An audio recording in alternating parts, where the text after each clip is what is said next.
Assalamualaikum warahmatullahi wabarakatuh. Perkenalkan, kami dari kelompok 3 Manajemen Sumber Daya Manusia yang beranggotakan Angge Agesti Amelia dengan NPM 101201113, Khoeru Nisa Ajahra dengan NPM 101200093, Siti Nurrohmah dengan NPM 101201003, Taufik Nurrohman dengan NPM 101200121 yang akan menjelaskan materi tentang perencanaan sumber daya manusia. Apa yang dimaksud dengan perencanaan SDM? Proses analisis dan identifikasi yang dilakukan organisasi terhadap kebutuhan akan sumber daya manusia, sehingga organisasi tersebut dapat menentukan langkah yang harus diambil guna mencapai tujuannya. Faktor-faktor yang memunculkan permintaan SDM. 1. Faktor eksternal, perekonomian, sosial, politik, hukum, teknologi, persaingan. 2.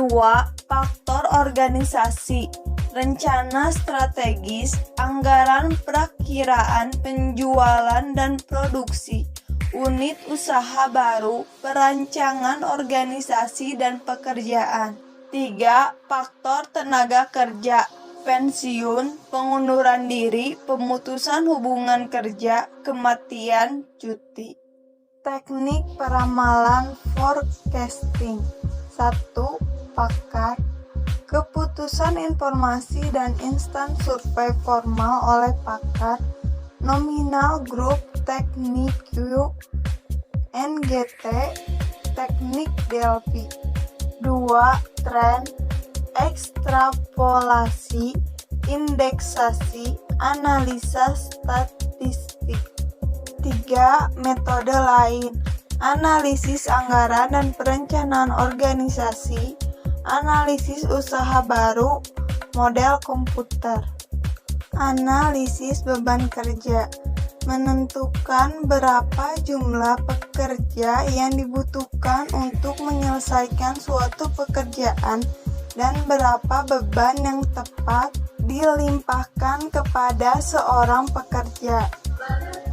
Analisis tenaga kerja, menetapkan kebutuhan tenaga kerja yang digunakan untuk dapat mempertahankan kesinambungan sebuah perusahaan.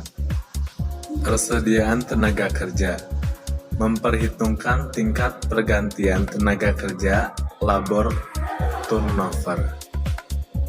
Dengan rumus, tingkat pergantian tenaga kerja sama dengan sigma tenaga kerja yang berhenti dibagi sigma seluruh tenaga kerja dalam daftar gaji dikali 100%. Rumus ketidakhadiran.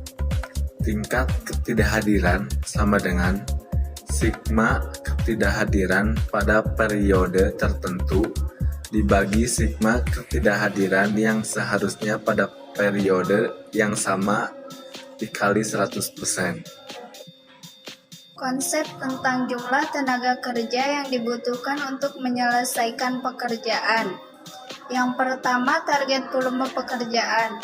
Volume pekerjaan yang diselesaikan dalam batas waktu tertentu. Target volume kerja dapat dinyatakan dalam berbagai satuan.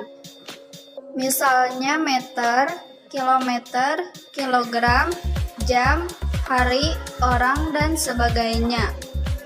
Yang kedua, tingkat pelayanan standar adalah volume pekerjaan yang dapat dilakukan oleh seseorang atau sejumlah pekerja dalam satu satuan waktu dengan standar kualitas tertentu. Penawaran sumber daya manusia internal terdiri dari audit, suksesi replacement chart, dan eksternal terdiri dari kompetisi dan analisis pasar TK. Sistem informasi SDM.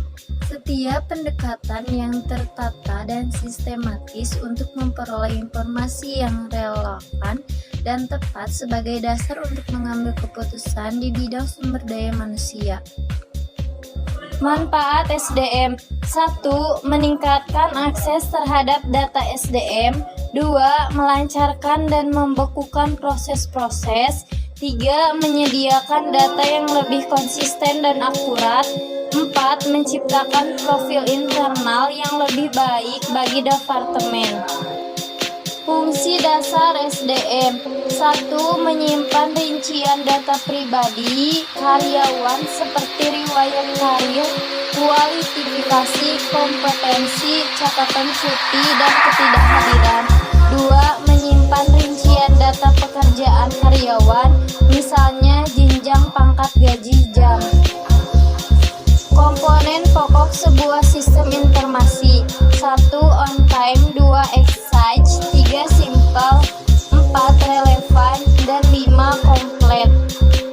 Sekian dari kelompok kami. Mohon maaf bila ada kesalahan. Wassalamualaikum warahmatullahi wabarakatuh.